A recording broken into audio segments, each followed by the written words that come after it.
Okay, so this is the last session of consumer behavior unit 6. And here we are basically going to look at the profile of consumer innovators. So we have looked at what innovators are or who are innovative consumers. People who embrace change. They take risk. They are well educated and all that. So we want to just look at some of the profile of some of these people. So at the end of this session, we should be able to define consumer innovators, describe the characteristics of the consumer innovator, distinguish the consumer innovator from the non-innovators. So consumer innovators as they are the relative small group of consumers who are earlier purchasers of a new product. So the consumer, when you say consumer innovators, they are basically those group of people or the group of people who always are the first people to purchase a new product. So here they form the first 2.5% of the social system to adopt an innovation. So these are the innovators are let's say the 2.5% of the social system. All right. So now we are moving to the characteristics of innovators. Characteristics of the innovators that we are talking about. So one of the characteristics of innovators has to do with demographics. And we are saying that consumer innovators tend to be younger than either late adopters or non-innovators. Yes, because they are the people that we earlier established the fact that they are young, they are well educated, and then they have high income. So that is it. And normally they are within their useful age or their working class. Then another characteristic has to do with the social influence. Consumer innovators are more socially accepted and socially involved than other innovators. So these are people normally who are involved in a lot of activities in our communities. Because they are energetic, they have a lot to deliver and all that. Most of the activities that actually goes on in an organization or in every society, they are the people that dominate. For example, innovators are more socially integrated into community, better accepted by others and all that. So there are people, because of how receptive they are to change, they tend to be accepted by majority of the people within the community. So this is one of the profile, one of the characteristics of what a consumer innovator. The media involvement, yes, of course. If you look at some of the discussions, some of the programs that actually goes on on the televisions and radios and all that, they are the main people who actually involved in this kind of media works or activities.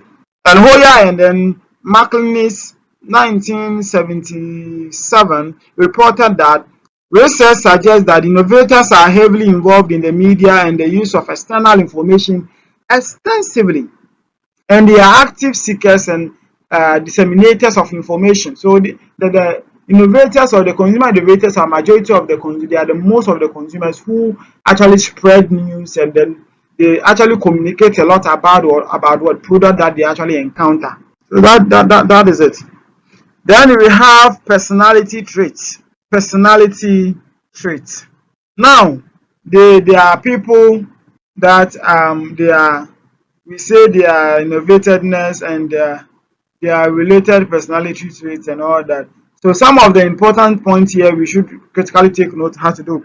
Consumer innovators generally are less dominatic or dogmatic than non-innovators. We have discussed what we mean by dogmatic in our previous slides. And again, consumer innovators are more inner directed. That is, they rely on their own values or standard when making a decision about a new product. Yes, there are people that normally don't seek opinions from other people when they want to make a decision as to whether to buy something or not to buy something. So they rely mostly on their personal values and standard, what they go by, what they actually follow. And the last one has to do with usage, which is associated with innovators. So the consumer innovators possess purchase and usage traits that set them apart from non-innovators. For example, consumer innovators are less brand loyal. That is, they are more apt to switch brands. So they are not the type that you say that they should stick to you alone. They are not like that. No, because they know what they stand for. They know what they want. You get it? So if at a point they think that this brand will help them, why not? They will quickly switch and then go and then so basically this is the profile of consumer innovators. And thank you very much. Thank you so much for listening to this lecture. I believe that, and I hope that there are some of the elements or some of the things that please make sure you actually go into the book and then grab majority of the understanding. I have done the let's say 30% or 40% of the work. So it is up to you to actually infer more from the book, then you can get the in-depth. So please do so, and then you attach the Google if you want to get more clarification on something you see in the book that I did not talk about. Probably you can actually get it clear from the Google, and you will take it from there. Thank you so much, and enjoy the rest of your life. And I believe at the end of this, you'll be able to pass your exam successfully. You'll be happy learning consumer behavior. Of course, consumer behavior is very interesting because it actually exposes you to how we make decisions as far as you as a consumer you are concerned. So thank you so much for listening. God bless you all and God protect you all.